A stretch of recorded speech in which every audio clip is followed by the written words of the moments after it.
Hi, my name is Anita Foster. I'm the Library Media Specialist at Autry Middle School in Kennesaw, Georgia. Hi, I'm Ingrid Hansen. I'm the Library Media Specialist at Lindley 6th Grade Academy in Mapleton, Georgia. Hi, everyone. I'm Lori Quintana, and I'm the Library Media Specialist at Griffin Middle School in Smyrna, Georgia. And welcome to Overdue Conversation. We are so pleased today to have a couple of the Georgia Library Media Association's Library Media Specialists of the Year for the region.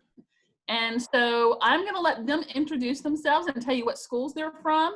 And then we're going to just jump into interviewing them. All right. Anne, why don't you go first? Hi, I'm Anne Nechvatal, and I'm one of the two media specialists at Cherokee High School in Canton, Georgia. And that's Region 2 for GLMA. All right, Todd. I'm Todd Cates. I'm the book wizard at Appalachia High School in Winder, Georgia. I serve 1,900 kids and 170 faculty all by myself, which is fun on most any given day. And I believe we are Region 5, Northeast. Awesome. Yeah, what region we are in Metro, so yeah. We're 5. I think we're 5. Thank you for joining us, right, ladies and gentlemen, today. We're going to do a couple more interviews with some other Library Media Specialists of the Year later on in the week. So we've got some questions for you. Lori, do you want to start with the questions? Because you wrote them up and I haven't put them up on my phone yet.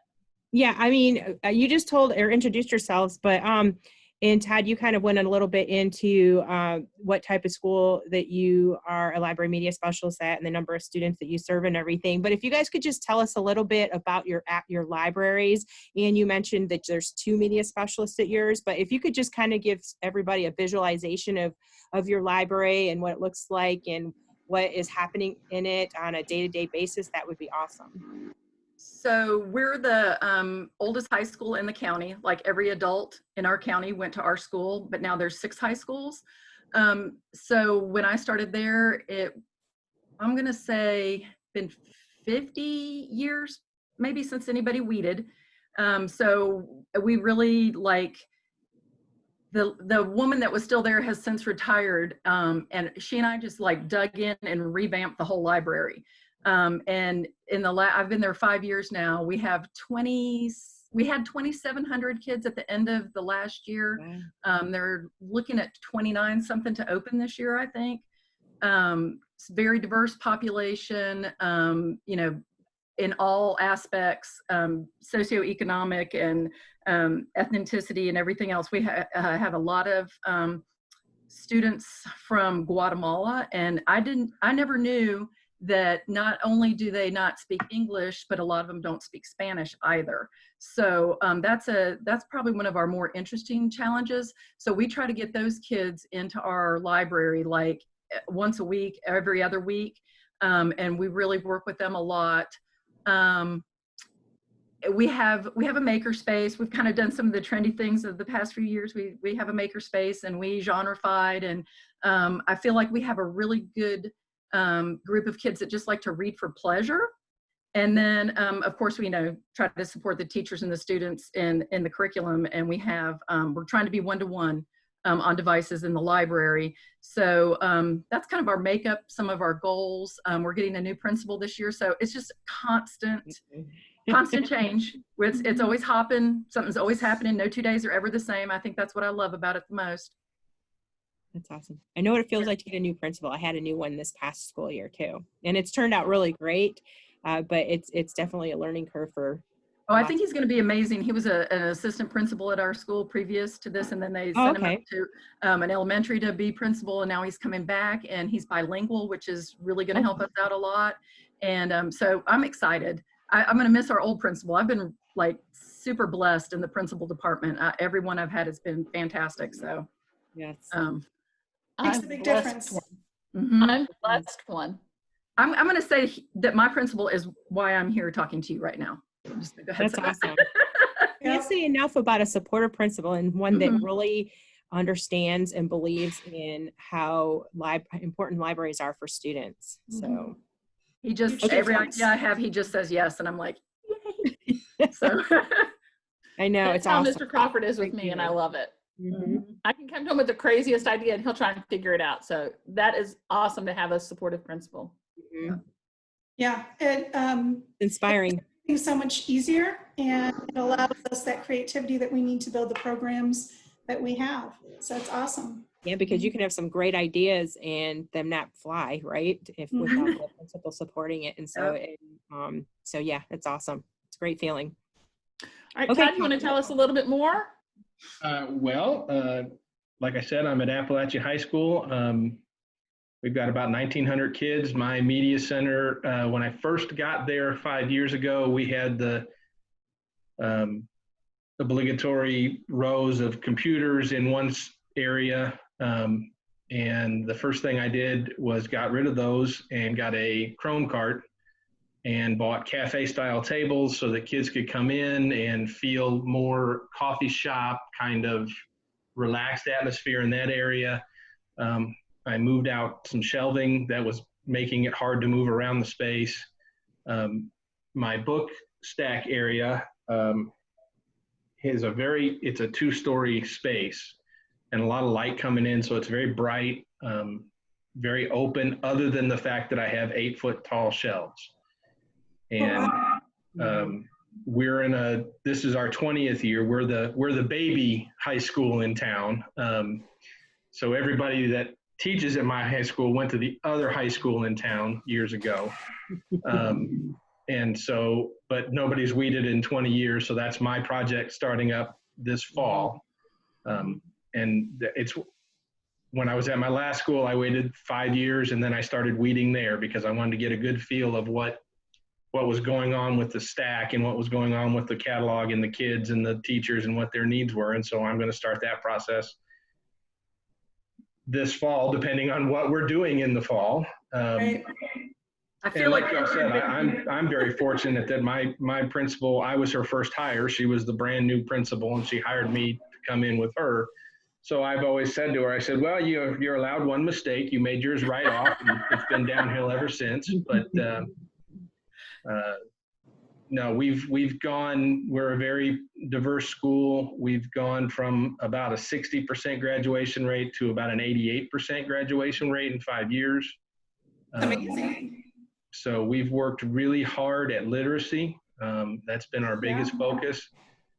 3 years ago, we're busting at the seams, as most schools are. So our English department chair now teaches in the library. So she teaches three out of the 4 class periods in the library. So I went and bought dry erase tables. We have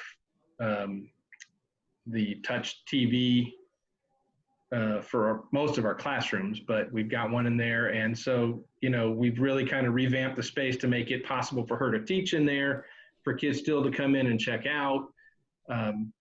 My long-term goal, if we ever get funding back, is to actually have a coffee shop in the library and separate those 2 spaces so that we can coffee shop and she can continue to teach and we can have kids checking in and out. So, I want the library to be a place where kids want to come. I mean, we're literally in the middle of the building and I want kids there.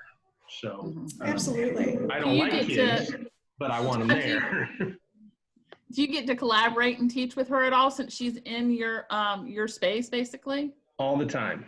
She teaches AP Lang and AP Lit, and I get to work with her and the kids. She's also, we're a capstone school. So she and another teacher are the capstone teachers. So my big focus, I'm not a program guy. I don't do poetry nights and I don't sponsor the manga club. We have one, but I don't sponsor it. I'm a co-sponsor of our gaming team, our esports team.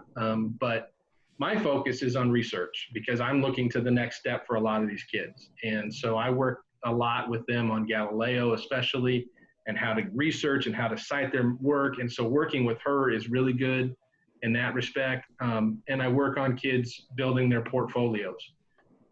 Especially we have a strong CTAE program, and those kids, they take those healthcare portfolios and they take their technology portfolios to the next step with them.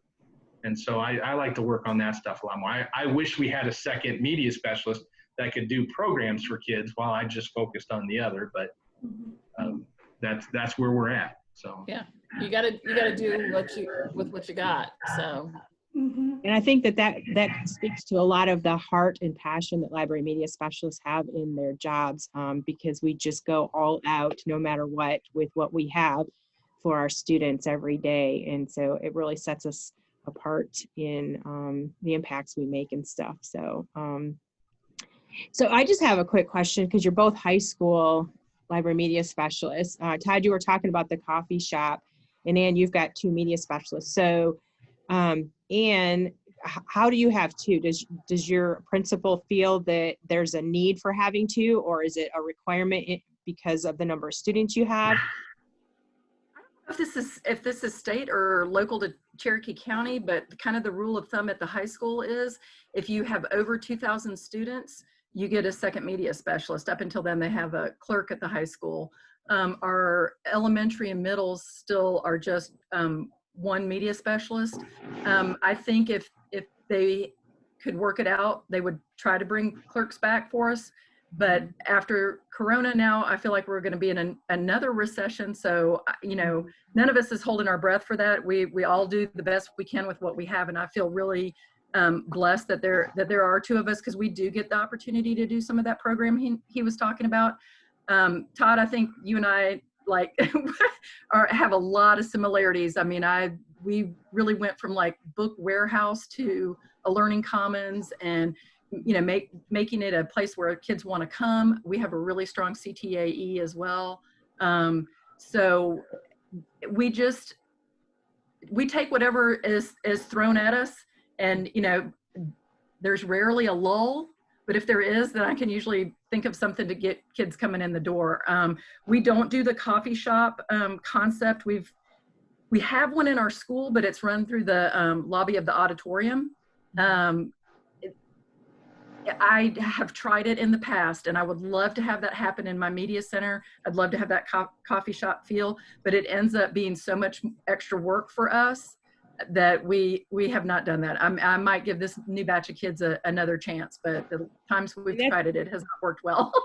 That's what I was wondering, if at the high school level, they have the maturity level to be able to handle that. No, still not? Okay. No. That's what's helping in my school with the middle schoolers. I tried it with the Keurig machine at first, and it just, you know, they did okay, but.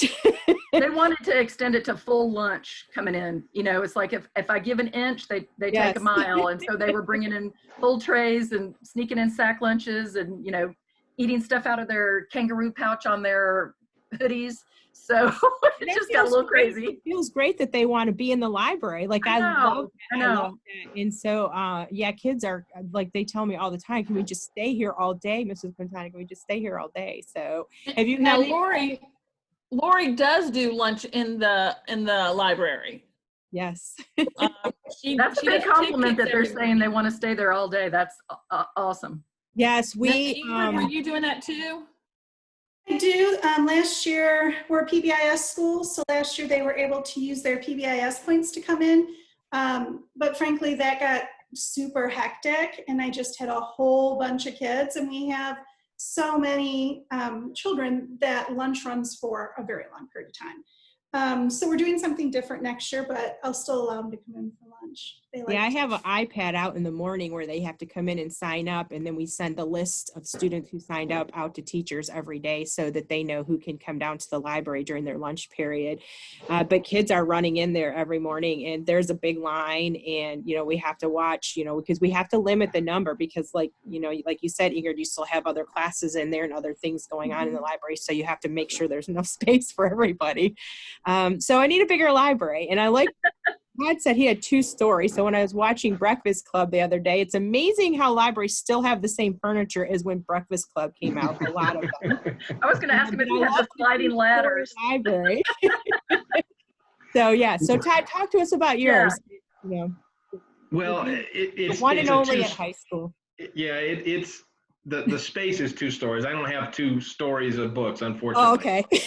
No, but it's a very tall, all very high atrium kind of feel to it, and so there's no hanging things from your ceiling. No, I can't. No, you can't hang any. Well, you could, I suppose, but I don't like ladders more than 2 feet high. So no, we're not hanging anything from the ceiling. I'm fortunate. I was in Douglas County before I moved out here to Barrow County, and I had a clerk there. And when I got here, they brought the clerks back everywhere except the high schools. Oh, wow. And then I got a phone call a week after taking the job here that they got a clerk for both of the high schools. So I'm fortunate that I have a clerk. Oh, you do? So Okay. I can leave my space. If I'm needed in a classroom, if I have to go help with technology. And that was the other thing too that I like about this job. I'm the library guy. We have a tech person in the building who does the technology. Now I'm still I get called a lot anyway. And we have a digital coach. So I was doing all three of those jobs at my middle school in Douglas County. And when they told me all I had to do over here was the library guy, I about hopped in her lap. I was so happy. Is that your Twitter handle, the library guy? No, just my name is my Twitter handle because the library guy was already taken. So, no, but I did notice he called himself, what was it? The book wizard. Library wizard or book wizard? I'm the book wizard. Yeah, they call me the wizard because I can do magical things. And again, we have to keep that in context as well with everything else. So, because high schoolers, they'll go in all different directions with stuff like that. Well, wizard, I want you to meet the queen because we call Lori the queen. Okay. Because her last name is Quintana, and a lot of people call her Queen Tana. That started with my former principal. So yeah, we had a great relationship too. I miss him too. So. Well, and that's fortunate for me is that the relationship I have with my principal is so strong, and my admin staff. I was listening the other day. You guys were talking to Erin Baker, who I went through West Georgia with years ago. Oh wow! Love her. And you guys were talking to her about leading from the center of the building or leading from the middle, and I'm in a very unique position where I have teachers that come to complain to me about the admin and the admin that come to complain to me about the teachers. And I try to make it all work for everybody. And then I've got kids that just don't like anybody.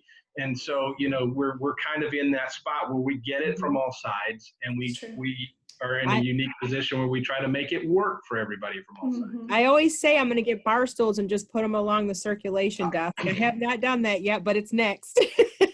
I have bar stools. So you guys both just sound like you have amazing programs. What advice would you give other library media specialists about building their programs to the level that yours are at?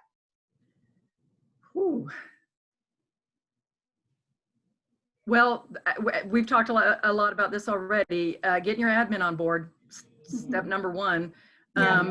Getting to know your students, really, finding out what they want and need.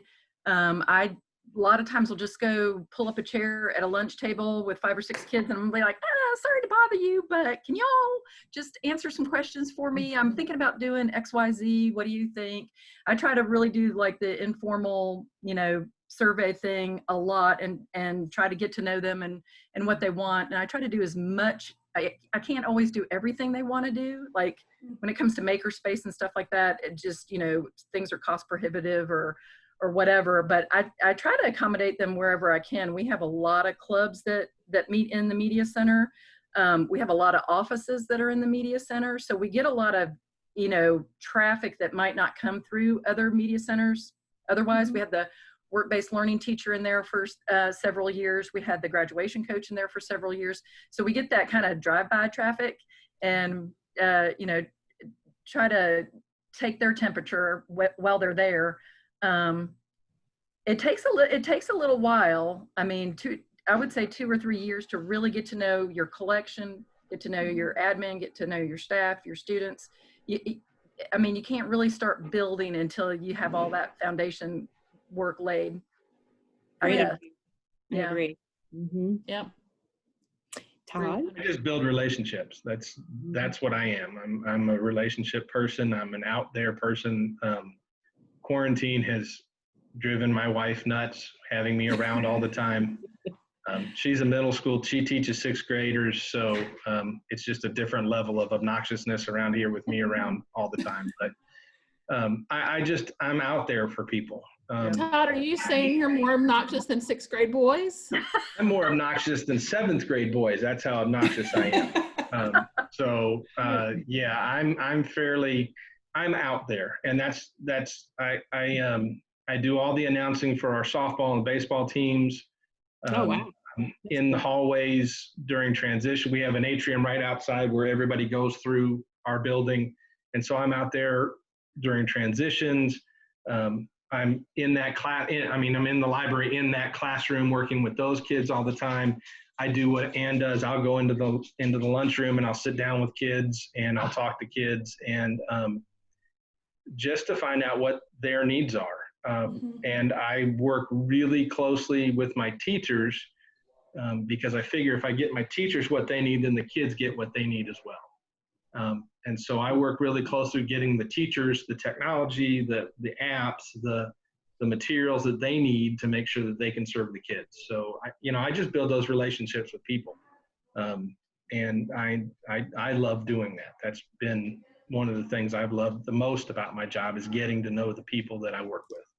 I was going to say, I feel so like there's been a big shift in what a librarian is. Not that you can't be an introvert and be a great librarian, but I do see a lot more extroverted librarians these days, people who are willing to put themselves out there and go do whatever it needs to be done in the building, those other duties as assigned kind of things. We're always jumping in and doing those. And, I try to really, past few years, we've had anywhere from 5 to 15 new teachers every year. And so I really try to reach out to them because I feel like they can get lost in the crowd. And I just think you really, like Todd said, you have to really put yourself out there and be approachable and let them know that you if they don't come to you, you go to them.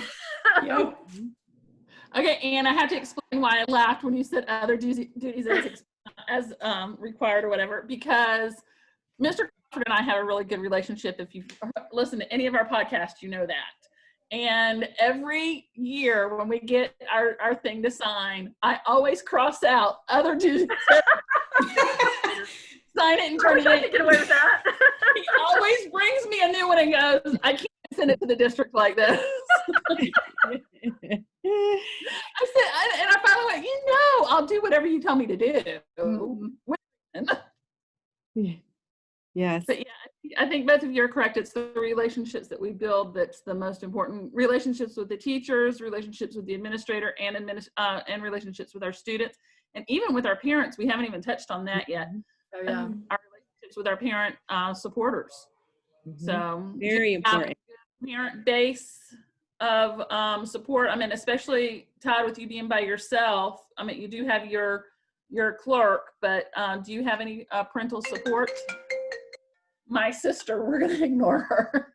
Your sister calls during every podcast. I know. It's like she's got this spidey sense. She's like, oh, I better call Anita. Every day when she leaves work. Does she want to be invited?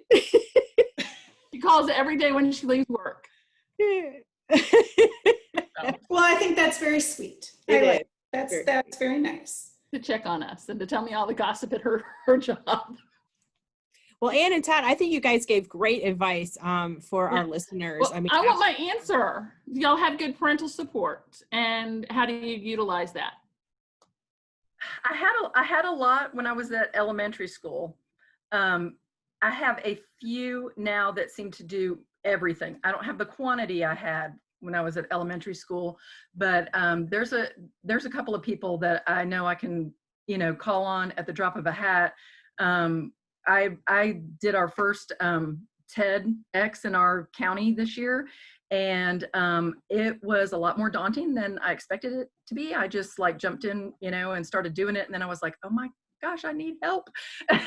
And so I had some really great moms. We have a pretty strong PTA. It's just not the same. It's not like you have moms in the library. I get them for special events. And if I ask, for something in particular, sometimes they'll do mini grants for us, depending on how healthy our budget is that year in our PTA. But overall, that the parent participation at high school definitely is less than at elementary. They're a lot more involved and invested at elementary. I think at high school they're I don't know, afraid they're going to embarrass their kids by being there checking in and checking out books or something. I'm not sure. I don't know. Maybe Todd. I've heard kids tell their parents, "What are you doing?" Yeah, what are you doing here? This is Why are my you here? this is my space.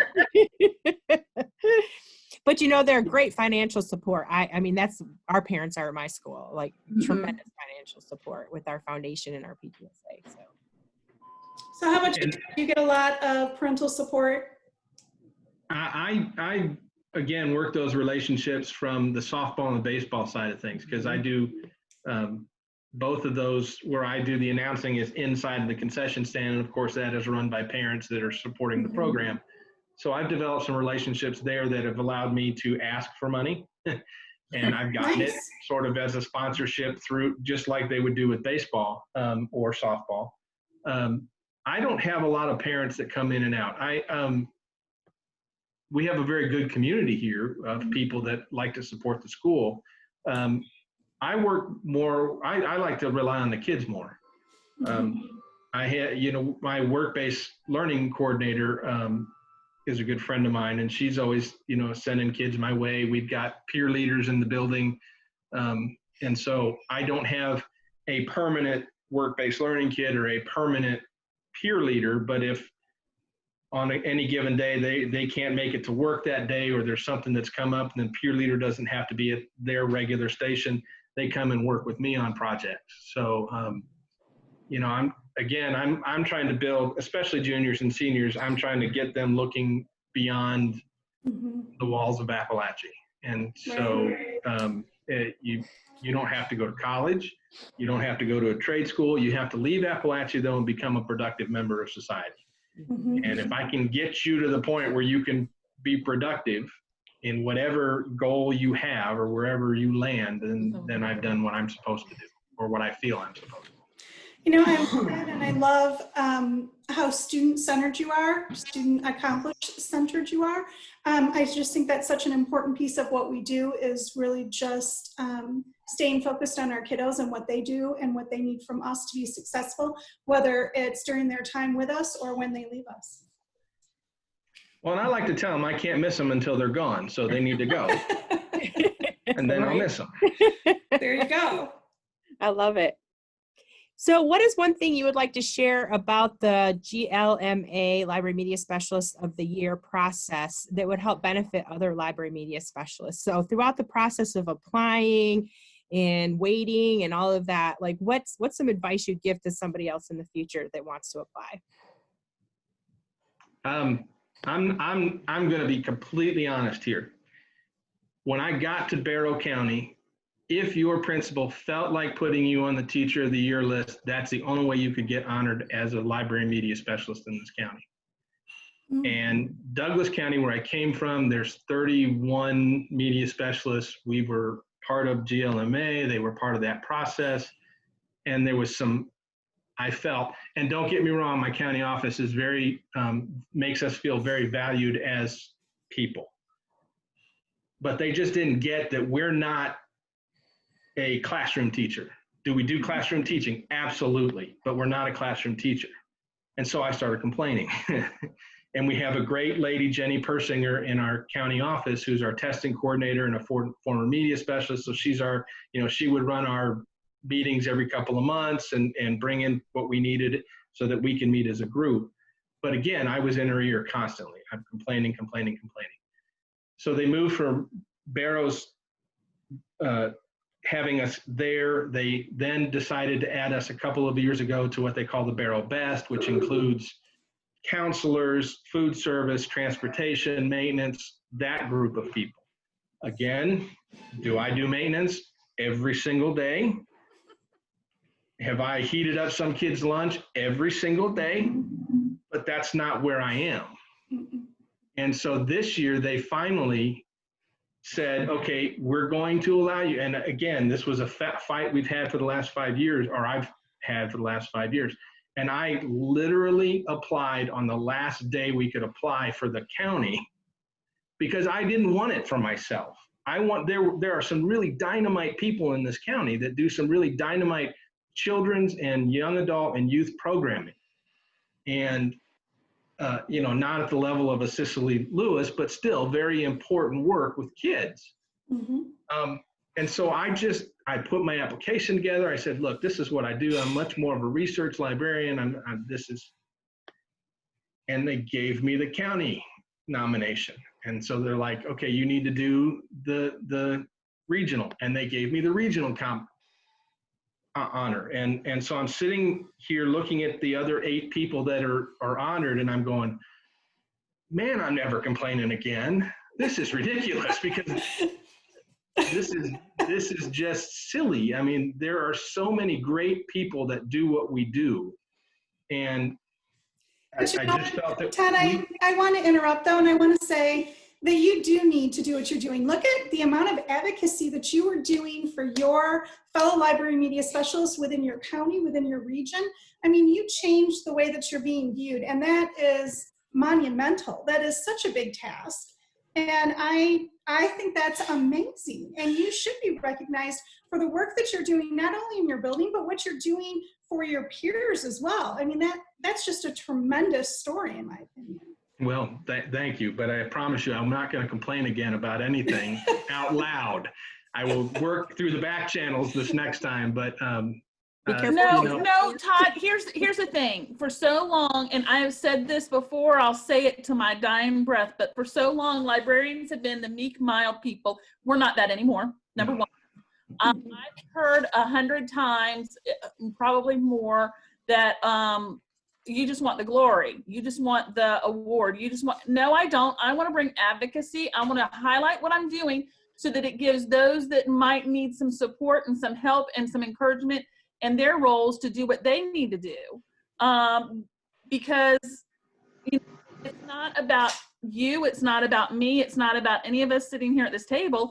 It's about our programs and what we're doing for our students and for our teachers, and for promoting librarians and library science and resources and research and everything that we do. We do it all. Kara Harpin was our library media specialist a few years ago, and we've all gravitated towards this thing. Our superintendent has this thing where he says, one team, one goal, student success, but there's two members of the team. You either teach, those that teach, and those that support those that teach. And we're like, no, we're the unicorn of the bunch. So now we all like embrace the unicorn, because we're the unicorn. We teach and we support those that teach. So. Well, and I've always said that, you're either part of the problem or you're part of the solution. And I've always said, I like to be the equal sign. There you go. I'm right in the middle of all of it, and there's a problem and there's a solution, and I'm going to get us there. And I felt my first thought when I was told that I was the regional winner was, good. Now maybe they won't think about cutting our programs as we go through this process here. Mm-hmm. And that's really been my ultimate goal, is to make sure that we keep our programs intact. I can't do what I do if I don't have a clerk. Because exactly. If I'm by myself, and which just means at this point in time, I'm a really well-paid clerk, because I can't leave the space. I can't. I hear that. I mean, I can put a sign up, and I can put up a scanner, and you can check yourself in and out. And I've heard a lot of success with that. Yeah. I don't want to do that. I don't think that that's the way you service kids. And my clerk is dynamite, and she works. She's a reader, and she loves to read not just adult fiction, but young adult fiction. So she's digging in with kids. I'm digging in with kids. But if I lose her, then it's just me. Yeah.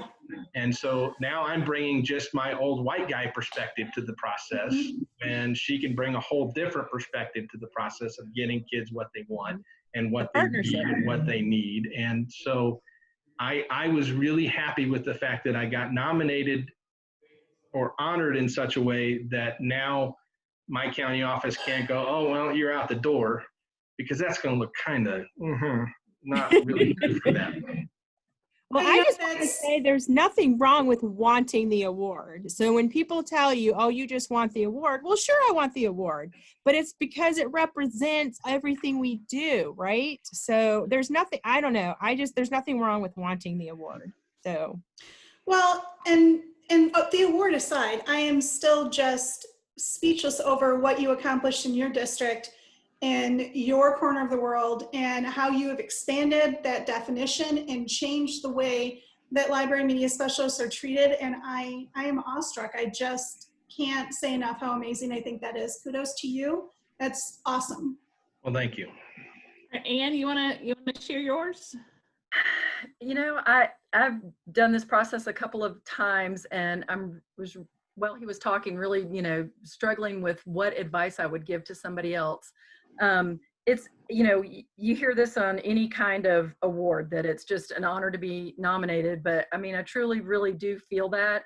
Yeah, it's great to win, but just even being considered and nominated is, shows that they're paying attention. They're looking, somebody noticed, you know. I got nominated by 2 of my teachers at my school, and the other times that it had been by admin, and it almost meant more to me to be nominated by teachers. I wish students could nominate. They've kind of changed our rules in our county. It used to be admin only nominations, and now they're like, you know, you can self-nominate, or a teacher can nominate you, or another media specialist can nominate you. But I do think it shines a light on all the things that we're doing, and it brings a little bit of attention. And so for the advocacy piece of it, I think that's great.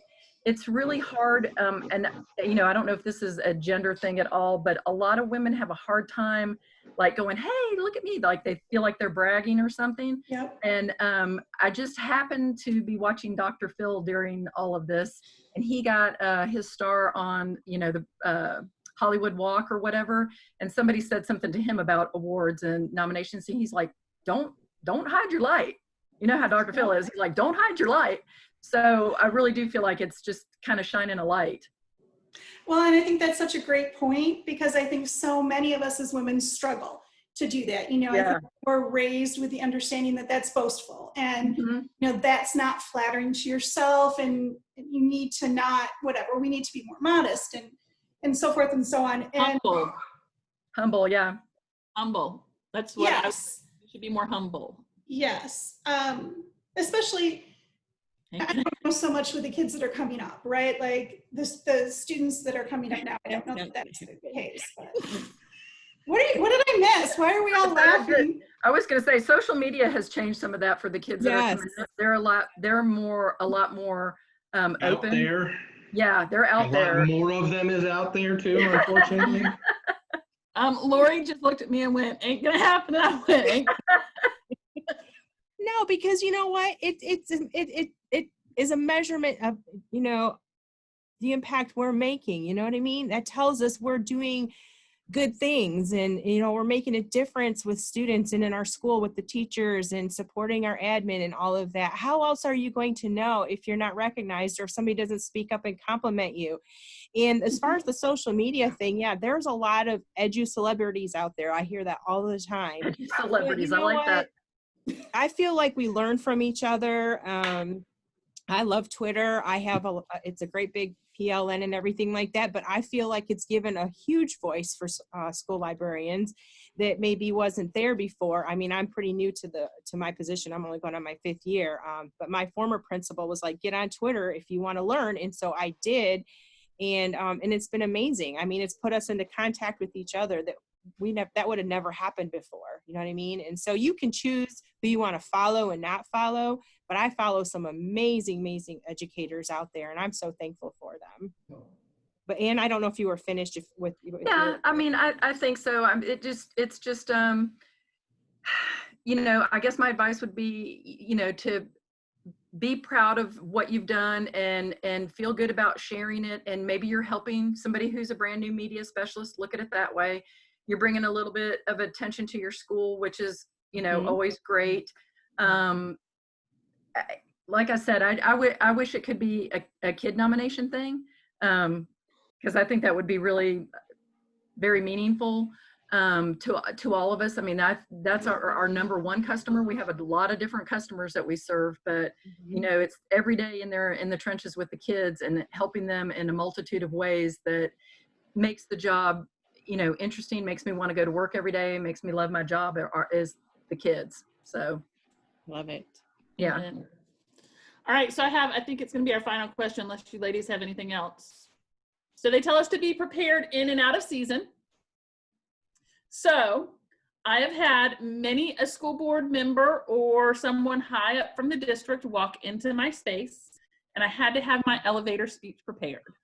So can y'all give your best elevator speech, because I think that would be really beneficial to some of the other librarians out there that may have trouble developing one. So I went to a workshop on elevator speeches, and I still don't have a pat one. Right. I think it's different with every person that I might be getting into that elevator with. I would say something different to a parent than I would to, you know, a business partner or an administrator. Okay, imagine it's somebody from the district who makes decisions on your budget. Oh my. Yeah, the upcoming budget. We don't know what our budgets are going to look like when we go back to school. So what's your elevator speech? Nothing like putting you on the spot. Yeah, I know, right? I'm gonna defer to Todd for a second while I think here and see if he's got a pat I don't one. blame you. I tell my students to do my elevator speeches for me. Go tell your parents what you're doing in the library, what's cool about it, why you love this. Go tell the principal when they tell me something that they love in my library. Oh, did you tell, you know, Mr. or Mrs. or whatever, you know what I mean? Like, tell your parents, you know, it makes an impact because it's all about their needs and serving them. So. Well, I just like to point out the fact that when I got here 5 years ago, where we were for our graduation and where we are now, and I certainly don't take credit for that, but I'm a part of that. Mm-hmm.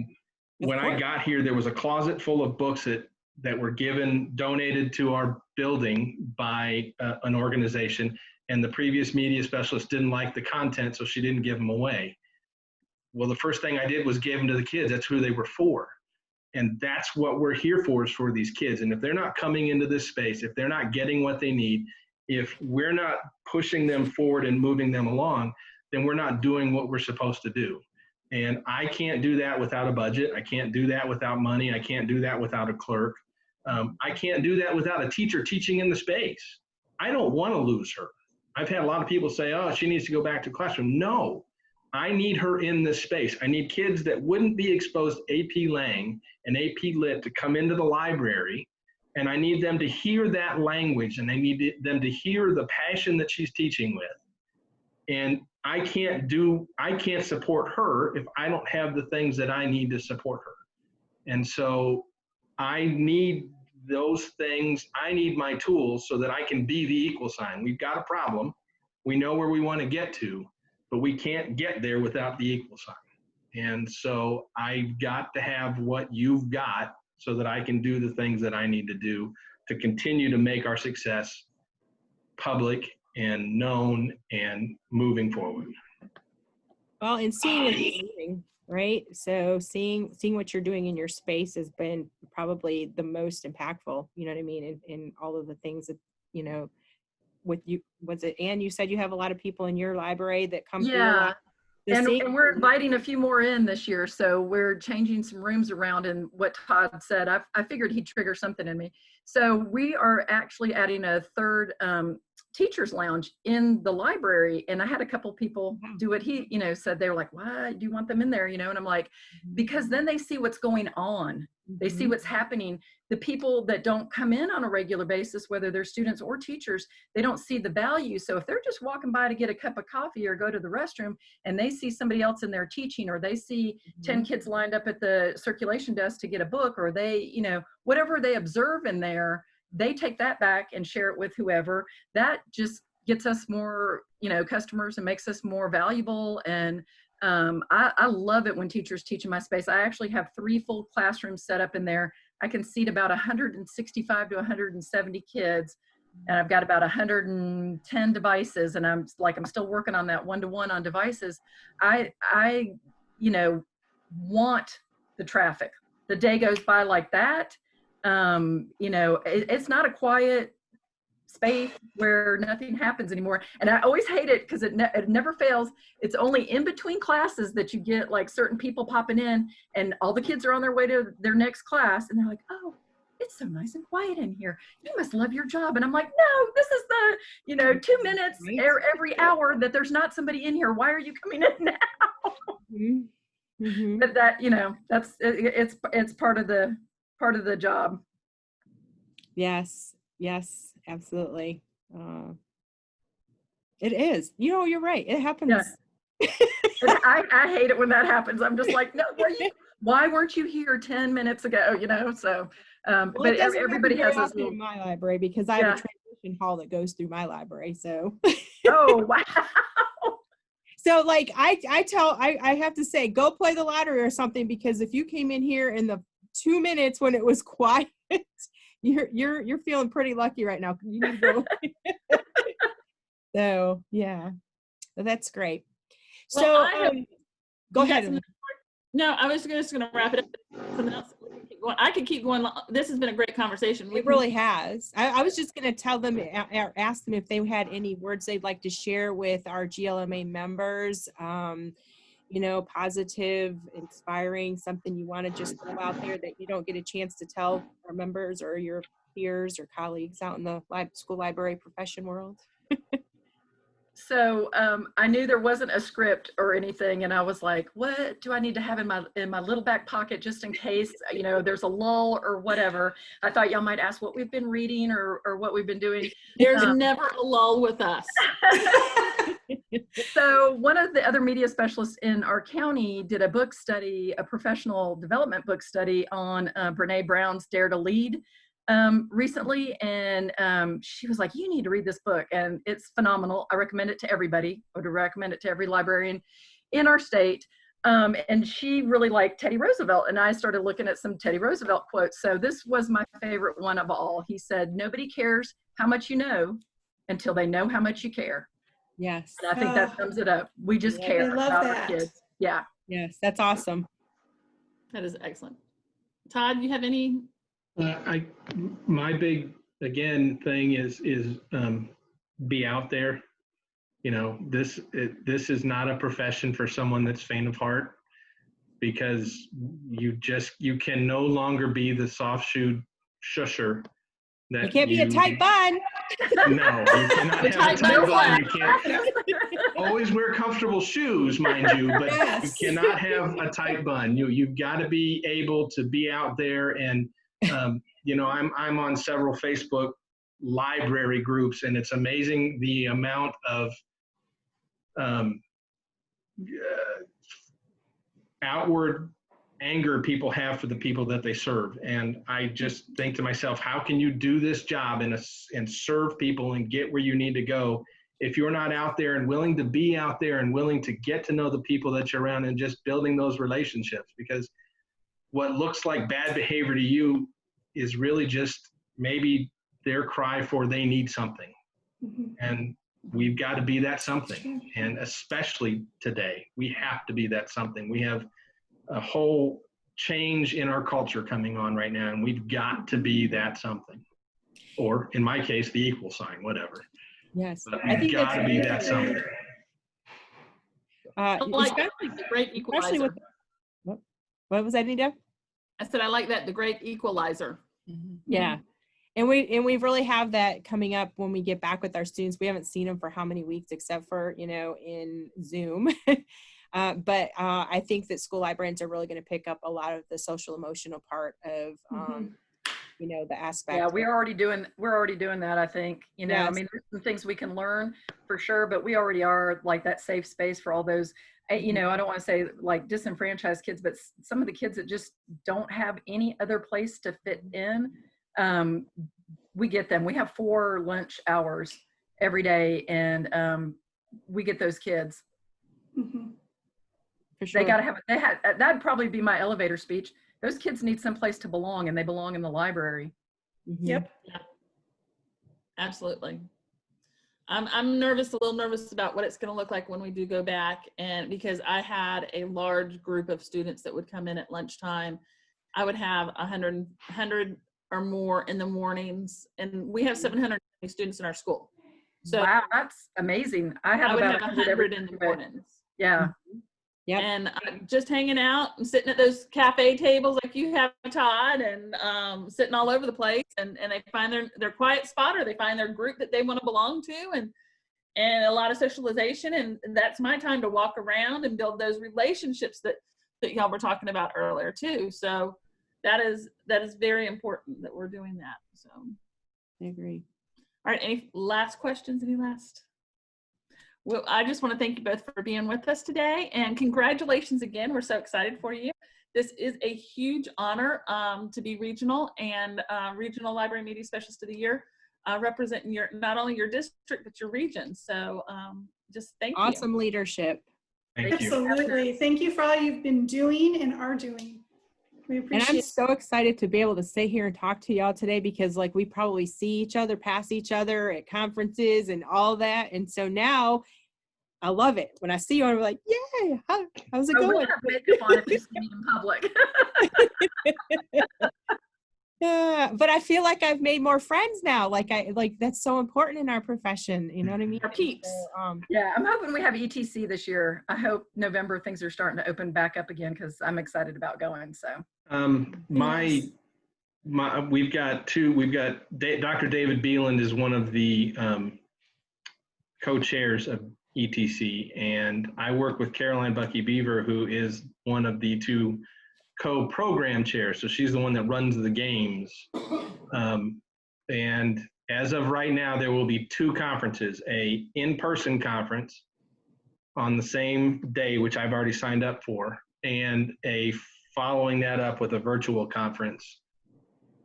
So that there will be an opportunity to have, they're going to limit obviously, because, you know, in the past it's been Swiss 1 and Swiss 2. Well, now it'll just be Swiss, so that we can spread people out instead of having us all like this in the chairs. Because I take up 2 chairs. I'm a pretty man spreader, I guess. I don't know. I'm going to fill out my paperwork as soon as we hang up. Yeah. So no, I love ETC. Absolutely love ETC. I'm not going to lie. I enjoy the games. My digital coach and I have either taken first or second the last 3 years in the games. So, hooray,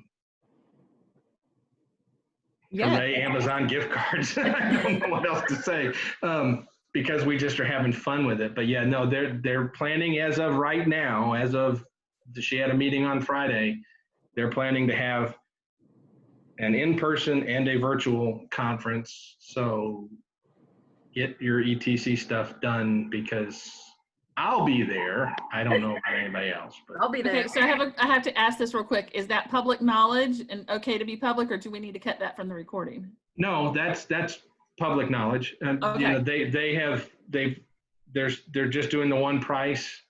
I don't know if they've announced it completely that they're going to have the 2 conferences. I don't know if they've worked all the nuts and bolts out, but they are going forward with a regular conference. And I don't know if they've changed on their website that they're going from 4,000 to fewer, but you know, the limit's always been 4,000 just because of space constraints. But there is an ETC this year, or there is, at least as of right now, a plan to have an ETC this year. So Excellent. they took my I'm money. a huge advocate of conferences. I love going to conferences. I get so inspired and I learn such great things and meet such great people. And it's just one of my favorite things to do. I can't encourage people enough to get out there and be active with whichever one that you enjoy the most, and, you know, and be active in our Georgia Library Media Association as well. And They did an amazing job yesterday with their. They did. It was incredible. Yeah. yes. So. Yes. So yay. So thank you guys. Like I said, I feel like I have 2 new friends. I'm super excited about that. Friends, so. And I always encourage people as well to stay in contact with each other and support one another, email, whatever, get advice on some kind of program that you're trying to implement and work it out together. That's like one of the biggest components for me being part of Overdue is getting that collaboration going between library media specialists across Georgia or the nation, really, and work together to help us build each other's programs. And Lori, before you stop recording, I have one more thing to say. Okay. Because I always do, you know. I just want to thank the 2 of you, Lori and Ingrid, because it was a little over a year ago that I came to you guys with this crazy idea, let's do a podcast. And we are just now celebrating our 1-year anniversary. Congratulations. So we debuted last year at GAETC. So thank you for not going, you're crazy. Right. And, Well, we didn't say it. We didn't I say may it. be. So you hung up the phone anyway. Our profession needs this. It's so great that you guys are doing this, and we want to thank you too. I mean, I've never been a big podcast person, but when I got asked to do this, I thought I better go out there and listen to a few, and they're really great. And one of my good friends is Jennifer Lewis. She's part of GLMA, and she does a lot of things like this. And she said, I've heard of people, using their podcast for their PD. And I was like, that's genius. I mean, how easy is that? It's awesome. Yeah. If you're a new media specialist, go out there and listen to y'all's podcasts. Actually, one of our first Wow. ones that we did last fall was especially for new library media specialists. We sat down with a new library media specialist in our district, and she spent over an hour asking us different questions, and we would answer them as honestly as we could. So that one was especially for new library media specialists. She flipped on you guys. She was the interviewer and you were the interviewees? We were the interviewees. Oh, nice. Yeah.